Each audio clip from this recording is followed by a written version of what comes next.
So, not having an income during lockdown is also one of my big worries. So, it's a big melting pot of very negative and depressing feelings, really. And I wanted to have this big epiphany where I will have all the answers. I will have suddenly a way of knowing that everything will be all right. But I think that's just wishful thinking on my part. So I have started to very consciously try to move forward in a positive way, because I do realize that it's not all fairy tales and magic and unicorns and candy floss and all of that. So now it is up to each and every one of us to be able to look forward in a positive way. So one of the ways that I do that is every morning before getting out of bed, I will very deliberately think about my day and visualize my day and set goals for myself, because at the end of the day, when I have achieved those goals, it's a very good feeling. I'm proud of myself for doing it. And if I have not achieved those goals, then it's something to work on. And, it just keeps my mind distracted from all the negativity around us right now. And another thing is I have taken the time to kind of bond with my sisters through exercise, which is something we're all very interested in, but not very good at. But we are learning together. We are, motivating each other.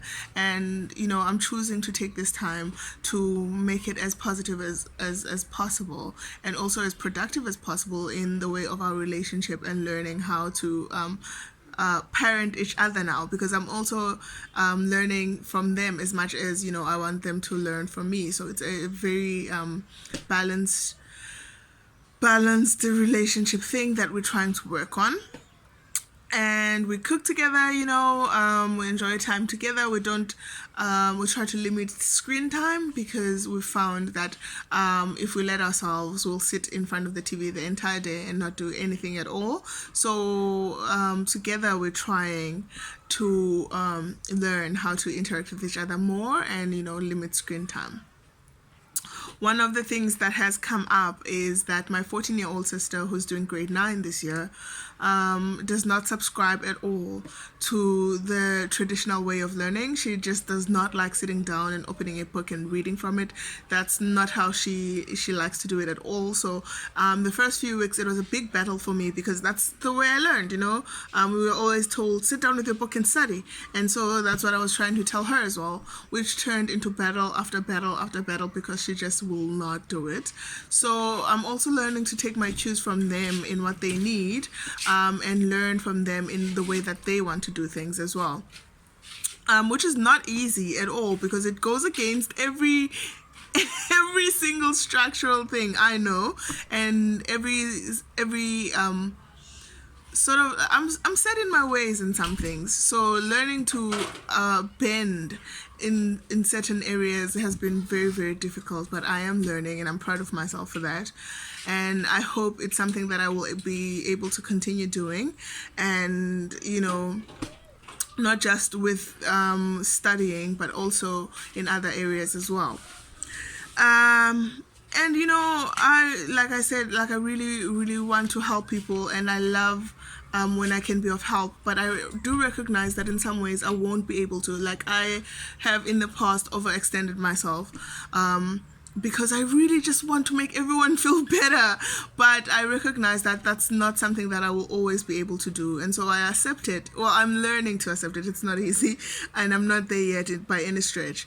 But I am learning to accept that I won't be able to always help people the way that I want to. And so a goal or a task that I've set for myself is, well, if I can't help you in the way that you need, then let me at least be of help in cheering somebody up, or just being there for them emotionally, because I don't underestimate how emotional support can help people, because it helped me a lot of the times as well.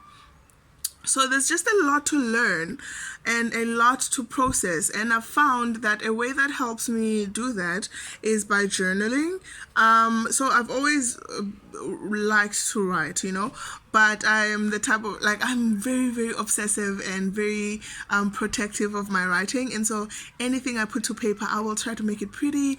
I will try to make it make sense and be brilliant, because I want the next person who reads it to be impressed and wowed and taught something. I don't know, but I've found that with my own personal journals, I have had to let go of some of those control issues a little bit and recognize that I'm not writing for anybody else but for myself. And so I'm not trying to edit my thoughts and my feelings, and I'm not trying to restrict them into what looks pretty or like what sounds poetic or whatever. I'm just writing as raw, as unfiltered as possible, so that I have like a true account of the feelings that I'm having, and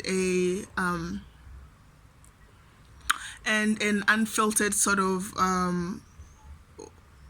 sort of an unfiltered way to just process them for myself, because sometimes it takes writing it down and seeing it in black and white to make a thought real, and to be able to move forward from it, or to learn from it, or to take it further. So those are just some of the things that I've been trying to keep up with. It's not easy, and it's just a really, really difficult time all around, because I understand, like, a lot of people want their freedom, a lot of people want to be able to move when they want to, and it feels like we are being policed right now, even though we do recognize that it's for our greater good and all of that. It's just very, very difficult for all of us. And so I'm trying very hard, and this is the hardest one, I think, that has come up for me. I'm trying very, very hard not to judge people for the way that they choose to deal with their own grieving process through all of this, actually, because I think we are all losing something, even though it is for the greater good and for the good of everybody else and for the good of ourselves as well.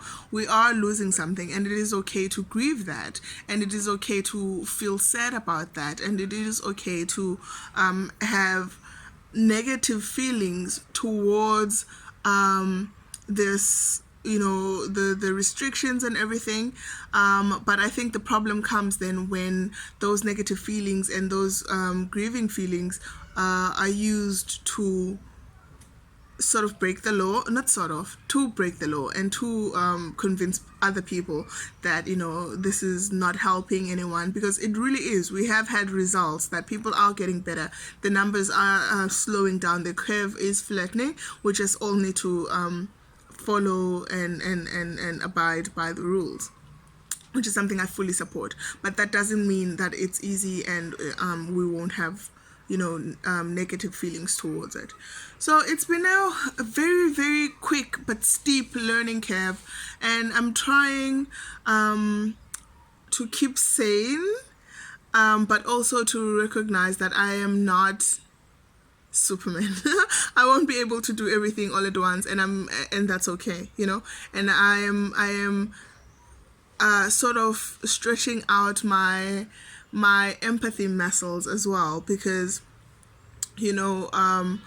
as much as I'm going through this, it's important to recognize that other people are going through this as well, and all of us are not alone, and it is what it is.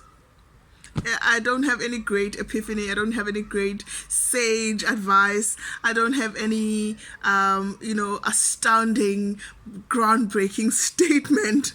It is what it is. And sometimes acceptance is the only thing that's left there. So that's where I'm at this moment. Accepting, accepting and moving forward from there. And that's all that I really have to say about that. So yeah, in the following weeks, I do hope that I am able to stick with my goals, stick with my tasks for each day, and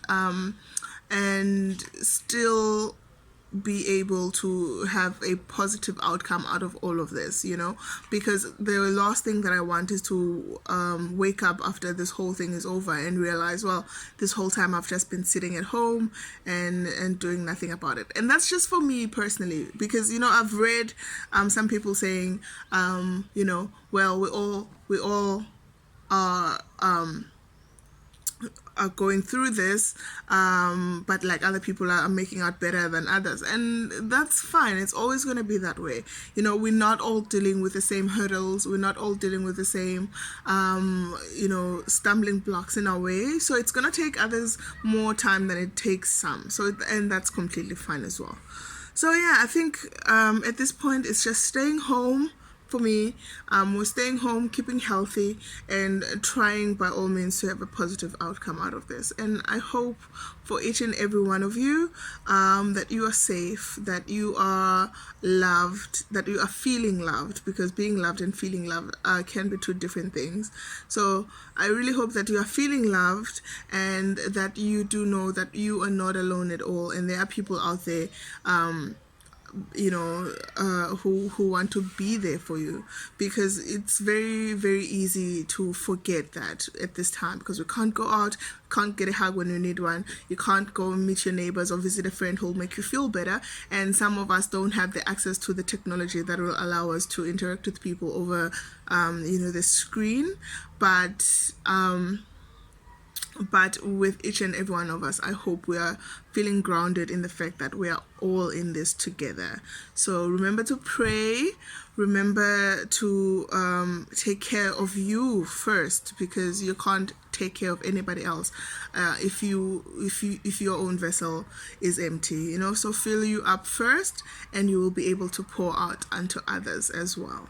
So I hope you all have a lovely, lovely, lovely day and a productive rest of the week. Love you. Bye.